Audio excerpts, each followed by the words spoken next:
ফরিদপুর শহরের বায়তুল আমান বটতলা এলাকায় সবুজ মোল্লা নামে এক যুবক হত্যা মামলার এজাহারভুক্ত প্রধান আসামি আদনান হোসেন অনুর ফাঁসির দাবিতে মানববন্ধন অনুষ্ঠিত হয়েছে।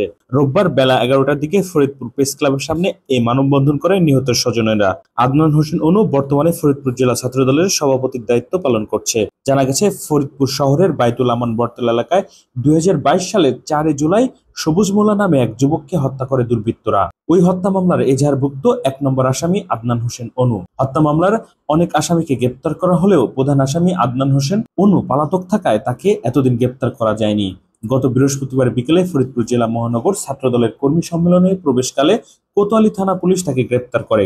গ্রেপ্তারের 3 দিন পর রোববার নিহত স্বজনরা সহ এলাকাবাসী আদনান হোসেন অনুর ফাঁসির দাবিতে মানববন্ধন করে। মানববন্ধনে শহরের বায়তুল আমানে আলোচিত ফারুক হত্যা, রুহুল হত্যা, মেহেদী হত্যা ও ঢাকায় 28 অক্টোবর পুলিশ হত্যার ঘটনায় সৈয়দ আদনান হোসেন অনু জড়িত বলে দাবি করেন বক্তারা।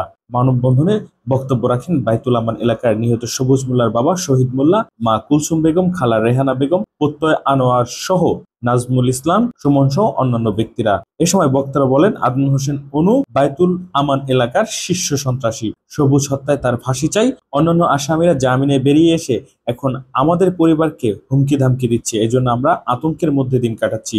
অবিলম্বে বাকি আসামিদের গ্রেপ্তার করে দৃষ্টান্তমূলক শাস্তির দাবি জানান তারা।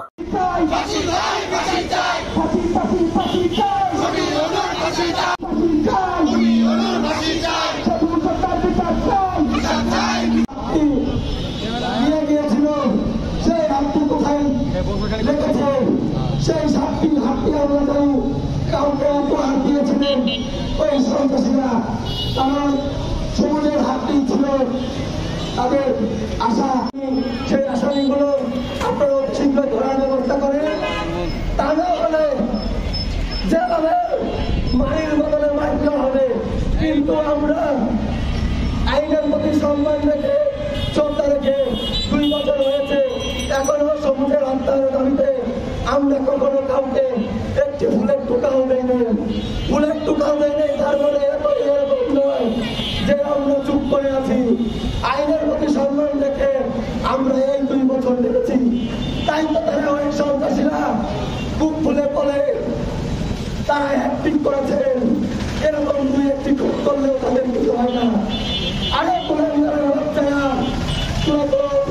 হাতি দেখেছিস, হাতি এখনো দেখেছি, হাতি যখন তোদের তারা দিবে।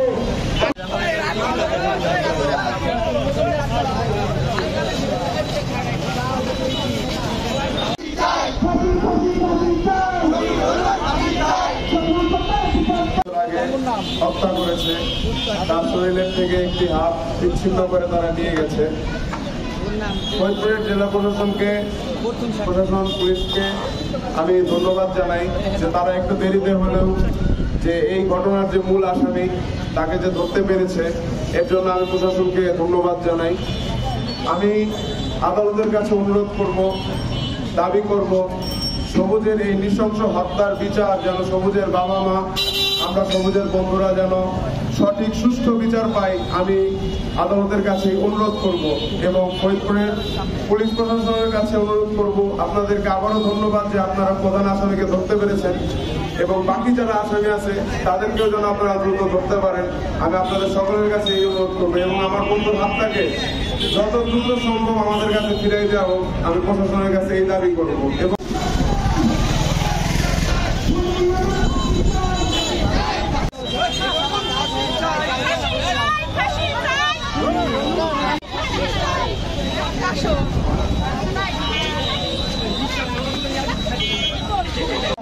তাহলে আর কোন মায়ের সন্তান আপনাদের তাকে সাড়া দেবেন না। আমার ছেলেকে হত্যা করছে বাহিনী দিয়ে ওর সাথে থাকে 2 বছর আগে। এই 2 বছর ধরে আপনারাও শ্রম দিচ্ছেন আমার সাথে, পাশাপাশি আমার এলাকার ভাই বিরাদার মা বোন যারা আছে সবাই শ্রম দিচ্ছে, তাদের আমি ধন্যবাদ দিই। তারপরে ধন্যবাদ দিই ফরিদপুর জেলার প্রশাসনকে। প্রশাসন 2 বছর পর হইলেও আমার সওয়ালের মেন যে খুনি 1 নম্বর আসামি করছে, আমি মেন যে খুনি তাকে যে ধরতে পারছে, এটার জন্য প্রশাসনকে আমি হাজার হাজার সালাম দিই। এইবার প্রশাসন কি করবে এইবার আমি তার অপেক্ষায় আছি। আমার একটা সাওয়ালের হাত কাইটা এই অনু নিয়ে গেছে, অনু হাত গুলিতে গুলিতে নিয়ে গেছে এবং অনু আমার মেন আসামি। অনু এই হাত কাইটে নিয়ে গেছে, অনু এখন রিমান্ডে আছে ডিএমপি অফিসে। আর বিষয়টা হলো অনুর ভাই কোনো আমারে 15 থেকে 50 লাখ টাকা খাচ্ছে। হাইতে হাইরে আমার বাড়ির চারপাশে ওর গুন্ডে বাহিনী নিয়ে ঘুরে আর আমার হুমকি দেয়।